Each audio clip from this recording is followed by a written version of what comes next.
அனைத்து தமிழ் சொந்தங்களுக்கும் என்னுடைய வணக்கங்கள். இன்னைக்கு திராவிட கட்சிகள் என்ன சொல்லிட்டு இருக்காங்கன்னா, சிறுபான்மையினுடைய காவலர்கள் நாங்க தான் அப்படின்றாங்க. சரி, சிறுபான்மையினர் காவலரா இருக்கீங்க, இல்ல அதிமுகவும் சரி திமுகவும் சரி, சரி பிஜேபி எதிரின்னு சொல்லிடுறீங்க. ரைட்டு, எதிரி அப்படியே வச்சுப்போம். இந்த காவலர்னு சொல்ற நீங்க இன்னைக்கு 20 தொகுதியில இருந்து 30 தொகுதி வரைக்கும் வேட்பாளர் நிறுத்திருக்கீங்க. ஒரு தொகுதியில கூட ஒரு சிறுபான்மை உங்க கட்சியில ஒரு பவரான ஆள் இல்லையா, இல்ல சிறுபான்மையினருக்கு கொடுக்க கூடாதுன்னு உங்களுடைய எண்ணமா? ஏன்னா நீங்க சிறுபான்மை காவலர்னு சொல்லிட்டு அந்த ஓட்டுகளை வாங்கறதுக்காக வேஷம் போடுறீங்க. அதாவது எப்பயுமே சரி, நேரடியா நேருக்கு நேரா எதுக்குறவங்களை நம்பிடலாம், இந்த பின்னாடி இருந்து குத்துறவங்கள தான் நம்பக்கூடாது. அந்த வேலையை தான் இன்னைக்கு திராவிட கட்சிகள் செஞ்சுட்டு இருக்கு.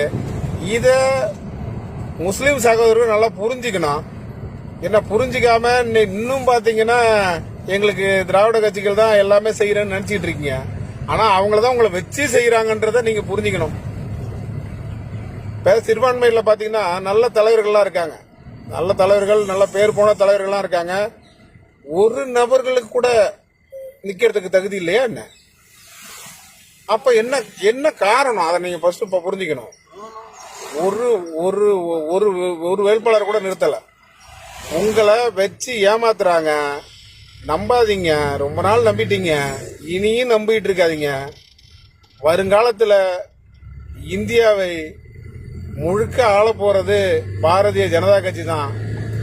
எல்லாரும் சகோதரத்துவமா இருந்து இந்தியாவை உலகத்திலேயே நம்பர் 1 நாடா மாத்துறதுக்கு அனைவருடைய ஒத்துழைப்போடு நீங்களும் பாரதிய ஜனதாவோடு இணைந்து பணியாற்ற வேண்டும் என்பதை இந்த நேரத்தில் கேட்டுக்கொள்கிறேன்.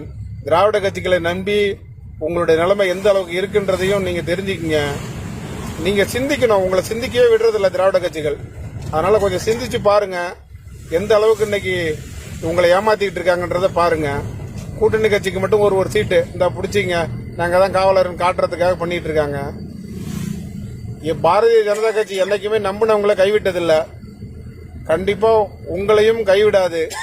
அனைவரையும் அரவணைத்து இந்தியாவின் நம்பர் 1 நாடாக உலகத்திலேயே ஆக்குவது மட்டும்தான் இலக்கு என்பதை இந்த நேரத்தில் தெரிவிக்கிறேன்.